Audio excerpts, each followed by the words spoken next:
जय जगन्नाथ नमस्कार बंधु मैंने आज अंतर्जातीय महिला दिवस अवसर में सुभद्रा योजनार चतुर्थ किस्ती को नहीं आसी एक बड़ अपडेट। आज ओडिशार लक्ष लक्ष महिला बैंक खाता को डीबीटी मोड मध्यम टंका पहुँचवा आरंभ हो जाए किंतु किछि महिला अकाउंट को टंका एजाएँ आसीनी। राज्यर मुख्यमंत्री मोहन चरण माझी एवं उपमुख्यमंत्री प्रभाती परिडा योजन महिला एक बड़ आर्थिक सहायता बोली कहिसेंती। अनेक महिला हिताधिकारी खाता को टंका अलरेडी आसीगला किंतु किछि लोकों खाता को एपर्यंत टंका आसी ना। तेणु आज भिडियो आम जाना कहीं किसी लोकों को टंका आसीना केबे आसीपारे एवं कौन करवा उचित कौन करेंगे आम डिटेल्स भिडियो माध्यम डिस्कसन करवा। तो भिडियो को बिना स्किप कर शेष देखु। तो फ्रेंड्स सुभद्रा योजना अनुसार ओडिशार 1 कोटी ऊर्ध्व महिला को आज चतुर्थ किस्ती जोटा रही है लाभान्वित पाँच। यही योजन प्रति वर्ष 10,000 टंका लेखाएं जो मिलूँ दुईटी किस्ती आपको मिलूँ। तो यही टंका डीबीटी डायरेक्ट बेनिफिट ट्रांसफर माध्यम सीधा सड़क आपण बैंक खाता को पठा जाउछि जो थी कि आपको आधार कार्ड जरिया। तो किंतु सबु लोकों खाता को एका समय टंका आसे ना। सरकार डीबीटी माध्यम फेज वाइज भाव में टंकाटा पठाई थांती। तो जदि आपण खाता को एपर्यंत टंका आसी ना तेबे चिंता करिवार किछि नाही। किछि साधारण कारण होई पारे। तो कौन से कारण गुड़ाक हो पारे ना डीबीटी पेमेंट एजाए प्रोसेसिंग रे पारे। बैंक रो सर्भर मध्य डिले रोते ये पेमेंटा प्रोसेस रे होता है।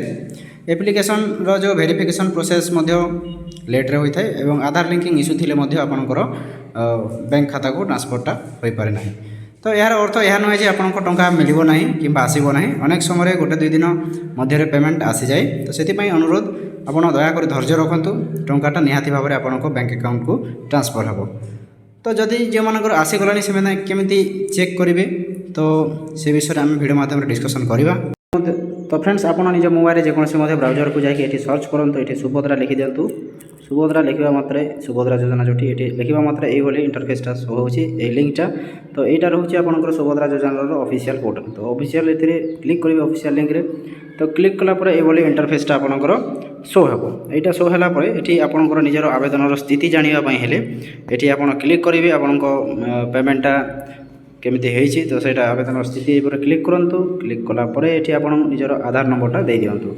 आपंकर निजर स्टाटसटा चेक करने ये आधार नंबर जोटा रही है। तो ये आधार नंबर निजर आधार नंबरटा क्लिक करेंगे। क्लिक कर सारापर आपणकर जो ये मो ओटीपी माध्यम आधारित प्रमाणीकरण प्रमाण निजक प्रमाणीकरण मोरी सम्मान प्रदान करुच्ची। तो ये आप टिक करेंगे। टिक कर सारापर आपंकर ये लॉगिन ऑप्शन थी लॉगिन रे आप टिक करेंगे। तो ये मुझे मो आधार नंबरटा ये मेंशन कर दूँगी। तो फ्रेंड्स रजिस्टर मोबाइल नंबर गोटे ओटीपी जो से ओटीपीटा को ये मेंशन करेंगे। ओटीपीटा को ये आप टिक कर सारापर ये पेजटा शो हो। ये आपंकर जो आवेदन तारीख ये लिखाई थोर रही आपंकर पूर्ण नाम आपंकर फुल नेम लिखाई। तापर रही आपंकर जन्म तारीख नाम लेखा नंबर जोटा कि आपंकर आवेदन आधार नंबर ये आपंकर देखा जाउथिबो। तो ये पेजटा आपंकर शो हो। यहाँ हूँ आपंकर आवेदनर विवरणी। तो ये रोचे ये आपंकर आधार नंबर। तो आप क्लिक कर सारापर ये इंटरफेसटा शो हो। तो आप निज आधार नंबर और mobile number register mobile number OTP जाकि आप निजर मध्य देखिपारे। तो एमती भाव में आप निजर स्टाटस चेकआउट करेंगे। तो बंधु मैंने सुभद्रा योजना महिला मानक आर्थिक भाव में सशक्त करने आरंभ हो जाए। तो यही टंका द्वारा अनेक महिला छोट व्यवसाय आरंभ कर परिवार को सहायता कर शिक्षापी व्यवहार करपर योजना महिला मानक आत्मनिर्भर और सशक्त करुच्ची। तो से फ्रेंड्स जदि आपको खाता को टंका आसी कमेंट लिखुँ टंका आसीगला पेमेंट रिसीव्ड एंड जदि आपणकर जो ये पर्यंत आसी ना चिंता करूँ ना कि समय मध्य आपको आज राति सुधा टंकाटा आपको अकाउंट को क्रेडिट। तो फ्रेंड्स यहीपर Odisha government scheme updates video को लाइक करूँ चैनल को सब्सक्राइब करूँ और भिडियो को बहु मात्रा शेयर करूँ। धन्यवाद। जय जगन्नाथ।